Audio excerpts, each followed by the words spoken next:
We are live again. Yeah, we would have been live yesterday morning, Leanne, wouldn't we, if somebody had stuck to the agreed schedule? Sorry, my internet was down. It was nothing I could do about it. I went to sign into my laptop. I was like, oh no. You had some bad weather and stuff down there, haven't you?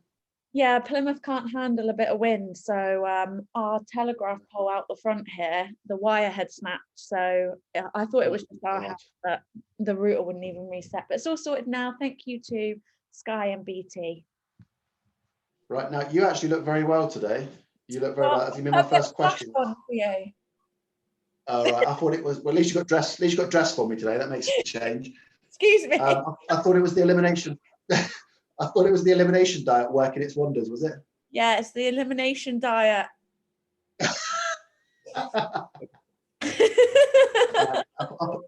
Apologies if I've got sun going across my face, but unfortunately my office blinds aren't up yet, and it's a bit late in the day now. You actually look very well. So on a serious note, it's obviously been like a month, pretty much a month, I think almost. You've been in lockdown now. How are you? You doing okay? Yeah, not too bad. Just so desperate to get back in the gym and see everyone, but everybody is adapting, and at least we've got an online platform that we can speak to people, because that's great. Yeah, I actually, we're going to thank a few people in the moment, but I was speaking to my solicitor the other day on the phone, and they actually commented that they knew somebody who was in the group and who was actually getting some real positive stuff from it. So I think we wanted to start today again by thanking the people. We were just discussing how much more traffic there is now, how many people are more posting. I think people feel more comfortable with posting. We probably thought that might be the case right at the start. So we just wanted to thank people again, because without their participation, it just doesn't have the same power. We've got a few shout outs to do. We want to make sure we give Eddie Collins another shout out, who seems to be one of our stars, absolute stars. We want to give a shout out to Sarah Rowe for her 11 km run, followed by 21 burpees. Am I right with that? Oh yeah, that is a good old effort. And Alison Campbell, is that the other one? Yep. Yeah. Okay. So we want to thank all those people for their efforts, and I hope that last week's exercise was of use. So last week we talked about asking people to set up morning routines. So that was on the back of a productivity pyramid and a goal setting and gratitude exercise. So I hope that was a benefit for you. And week 4 for Thoughtful Thursday is a little bit different. So anyone that's been a member at Winners 2000 for a while knows that something that we really enjoy doing is setting up events, whether that be the dog show, whether that be the bike ride. And people will know that we obviously had a pretty substantial plan for 2020 that we could never execute just because we were locked down. And I think one of the real negative side effects of the lockdowns is a lot of charities, whether that be Cancer Research or the Blue Cross or whoever, Rowcroft, fortunately miss out on a lot of donations. So for Thoughtful Thursday this week, my idea was that within our group, where we now have, I think, about 300 people, is that about right? Yeah, about 300 people. I thought, look, okay, we can't get together in Newton Abbot and do a bike ride, and we can't do a dog show, and we can't do a midnight walk, can't even do a bake sale. But I'm sure there's something that we could do. And what I thought I would like people to come up with this week is ideas for a charity event that this group can run. For example, the thing that I thought about was, okay, and I'm not particularly technically minded, but I thought, could we have a kind of Zoom online event or live stream? You're the expert of all this stuff, whereby perhaps for a period of 1 hour, the families in their front room all got together and we said, okay, it's like a max push-up, burpee, squat test. So we all had a little chart and we all performed as many sets as we could, totaled them up at the end and posted it onto our group. And we asked for everyone to get £25 donation, to say they got 25 friends to make a £1 donation. If we got a third of the group, so if we got 100 people, then that would equate to about £2,500. So I'd like people to come up this week with ideas for what event could we do, what charity would they like to raise it for, and what's the target, okay? If it was me, I would probably select something like the Checkpoint Children's Charity, which is the one that we do the Christmas stuff for, which we set a target of 5,000 this year, and we were only able to donate to them about 1,800, which is still great. But obviously because of lockdown and everything, we just couldn't get the work done. So Checkpoint would be one of mine. We do a lot of things for the Blue Cross, we've done for Rowcroft in the past. So what's the event? What's the charity? And what's the target? Now, why am I asking people to do this? Why in our group where we're trying to make people feel a bit better, am I suggesting that they come up with ideas for a charity event? Well, because in my experience, contribution and the act of contribution makes people feel great. Okay, so everyone knows when I talk about the dog show, and I say, look, you know, the dog show is a really long day. I always wear the wrong shoes, and my feet hurt by the time we get to the end of it. And I've spoken to probably 500, 600 people, so I've got a sore throat. And we've raised maybe between 1,000 and 2,000 for the Blue Cross. And when I get home, I normally get on my bed, and I sit there, I feel amazing. It's probably one of the happiest days of the year, and I'm really proud that our business, you know, can do that type of things. And you get to see the best of people. I remember the last dog show, me and Brad from Torquay were on the front desk, and a lady came in with an envelope and just said, "There's a donation." And Brad, believe it or not, thought it could be 100 quid. And I just thought, yeah, it's probably £5 or £10, or I've opened up as a check for £100. There you go. Yeah, wow. So I think these types of things can bring out the best in people. Now, of course, a lot of people have been financially impacted very badly by lockdown. So we're not asking people to donate £25, but if they've not been affected, they might want to do that anyway. And if they have, then perhaps if they can get 25 people to make a £1 donation. You're the expert with the GoFundMe stuff, aren't you? And the Just Giving and all that. You're the king of all that. So that was how I thought we could do it. And why do I think I would do it? Because this group is essentially about trying to make people feel better throughout a very challenging period. We've tried to encourage people to have process throughout the day in terms of listing things they're grateful for, listing small goals for the day. We've tried to give some clues as to a slightly more four-dimensional personal management strategy with the productivity pyramid. We've tried to instigate a morning routine to kind of get things moving. Now what I'd like to do is harness the power of contribution to kind of really give people a bit of a push. So did I explain that okay? You did explain it okay. I think it's a great thing to do for a number of reasons. Obviously, the feel-good factor of contributing, and we would really love to hear of anyone who has a charity in particular that they want to work with as well, because we really think it's important that we can help our members contribute to the charities that affect them. But also, I do feel like now we're coming into February, we're kind of in a time where maybe people are feeling a little bit despondent because maybe they had these January goals that they haven't been able to achieve, maybe because the gym's not open or because lockdown life has got in the way.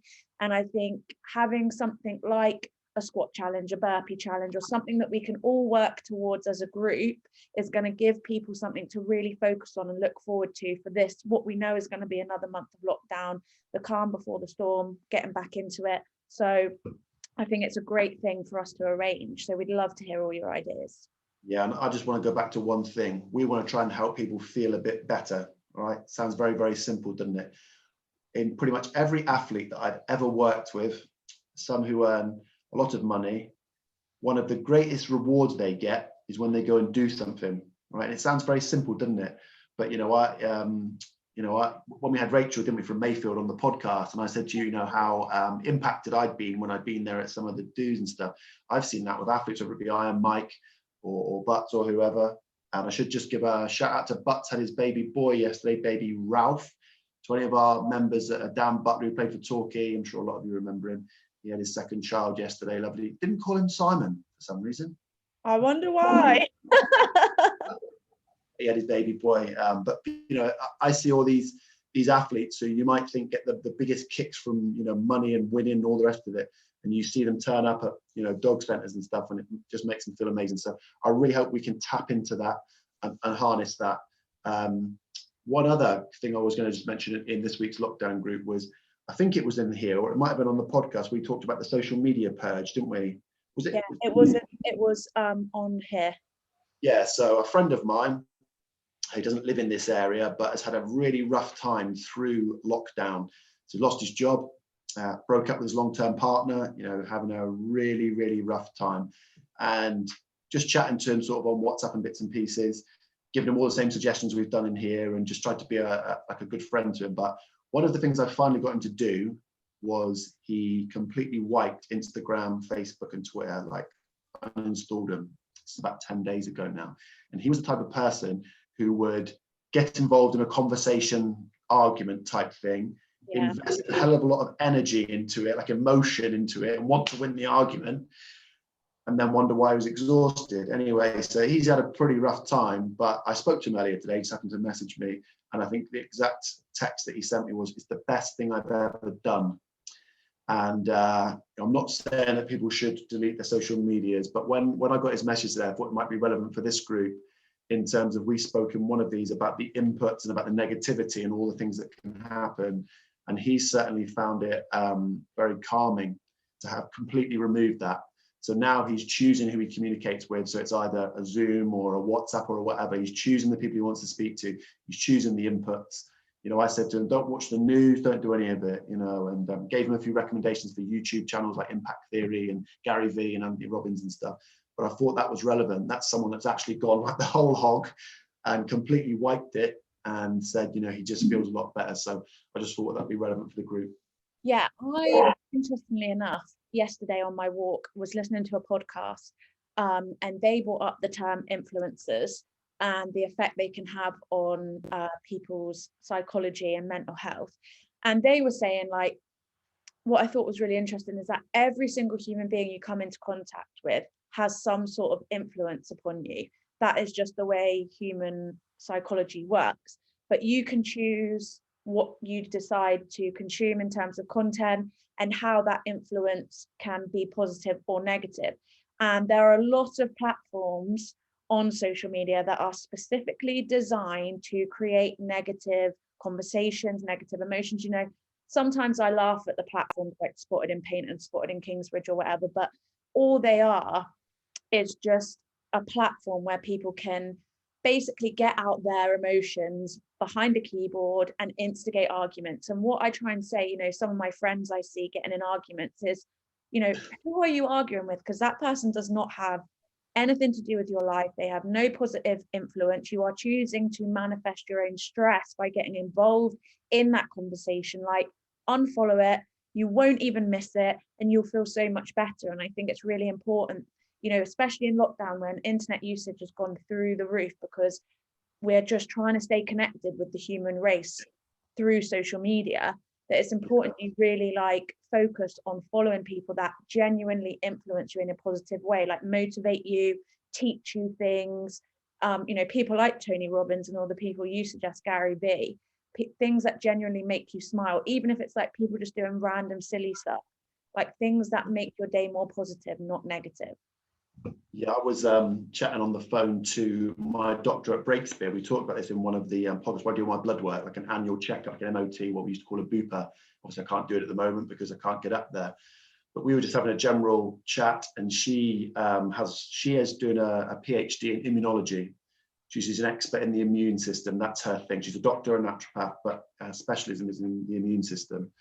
And one of the things she said to me, and I'm paraphrasing a little bit, was, what's been killing people for 30 or 40 years is obesity and now mental health.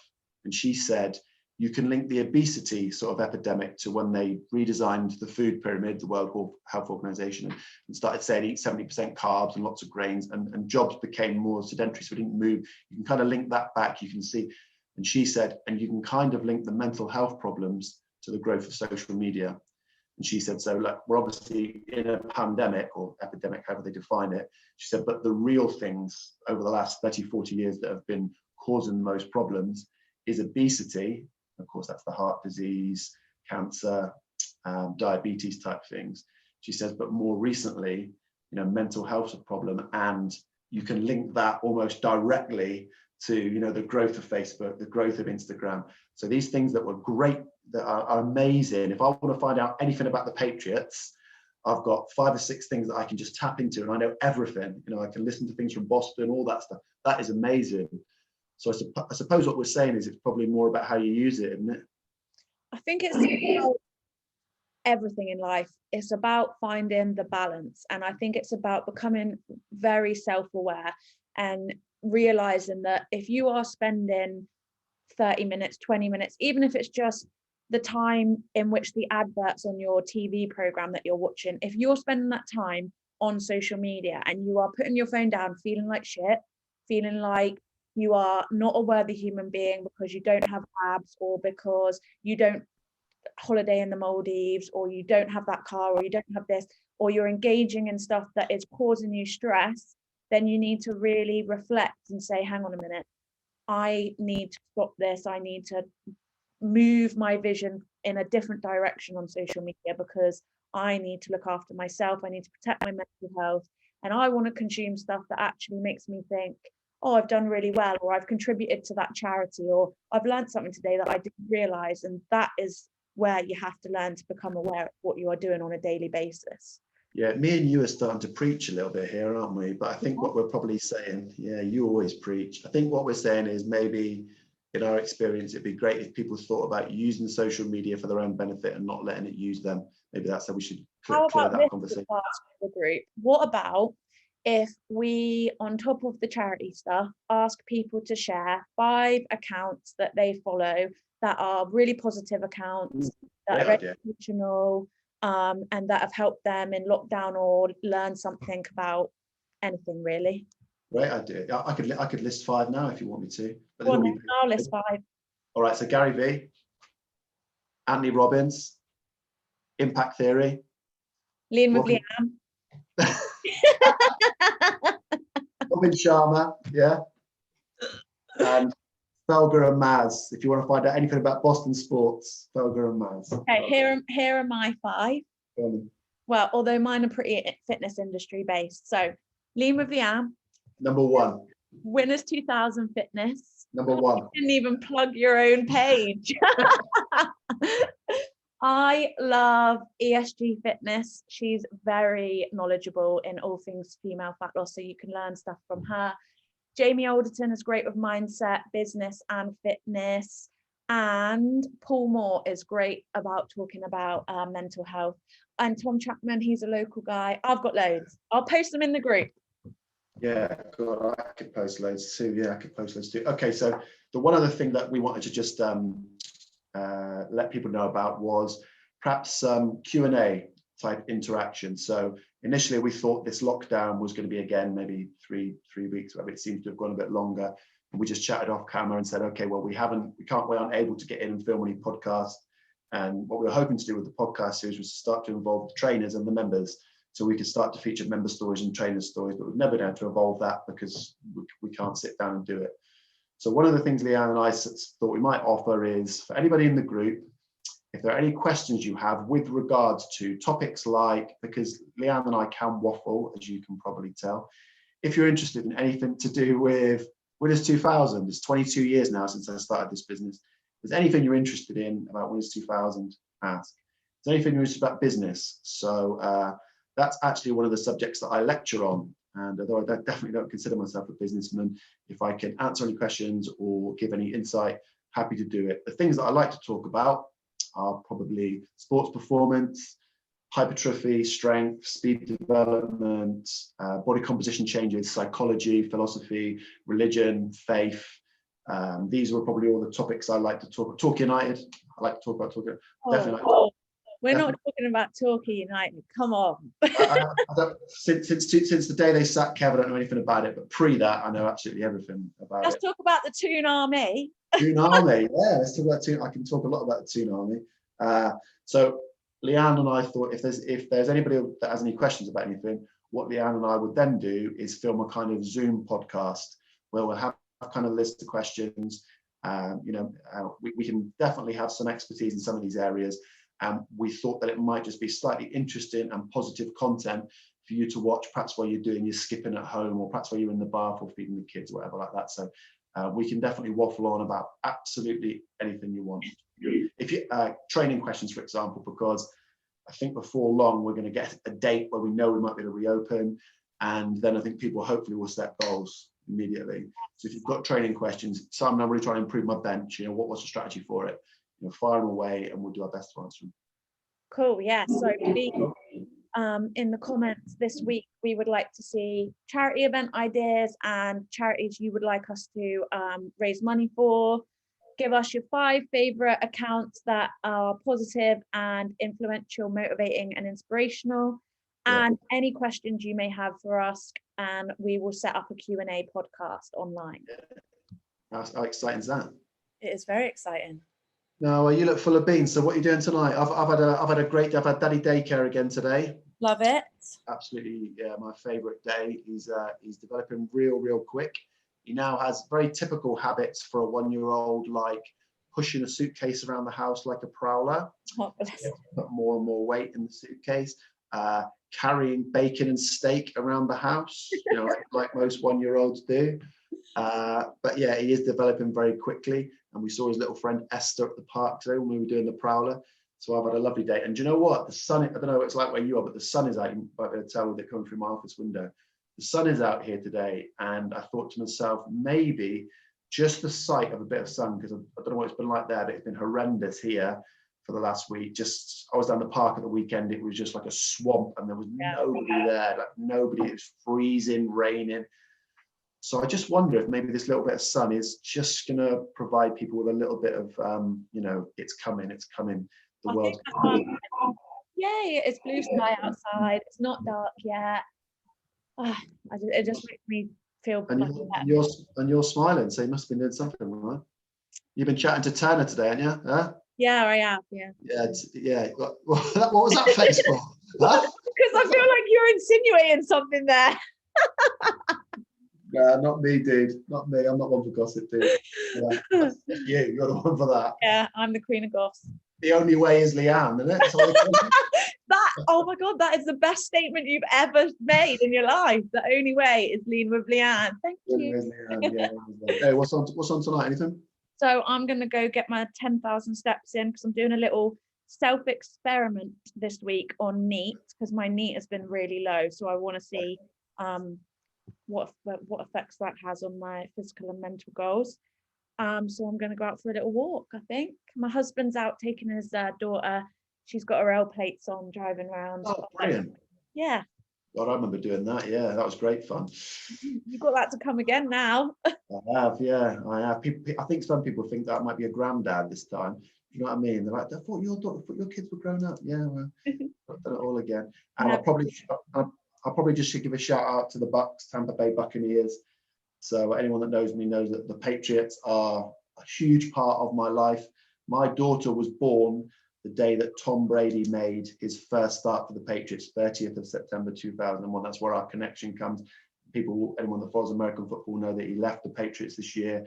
And just literally a few days before lockdown, I sat in the Surrey office, I got a message to say Brady's leaving. And my heart sank. So Sunday night is a Super Bowl in America. Tampa Bay Buccaneers versus Kansas City Chiefs at the Tampa Bay Stadium, place I've been to. Kansas are probably favourites. You can never ever count out the legend, the GOAT, Tom Brady, and Rob Gronkowski, who was one of my daughter's favourites. She's got his shirt. He plays for the Bucks as well. So if anybody's watching the Super Bowl, I'm going to go for, I think it's going to be a high-scoring game. I think it could be like 42-35, something like that. And I'm just going to come down on the side of the Bucks purely because Tom Brady is my man. There you go. I'm a Super Bowl tip. Yeah, I'm accountable now. And next week when it's like 10-3 or something, I'm going to like, I don't know what I'm talking about. But, dude, I better go and eat some chicken and rice, I think. Okay. All right. Nice to see you. I'm glad you're looking real well. I'm glad you overcome missing me. That's what it is, isn't it? Yeah. Absolutely. Right, dude. Nice to see you. See you later. See you later.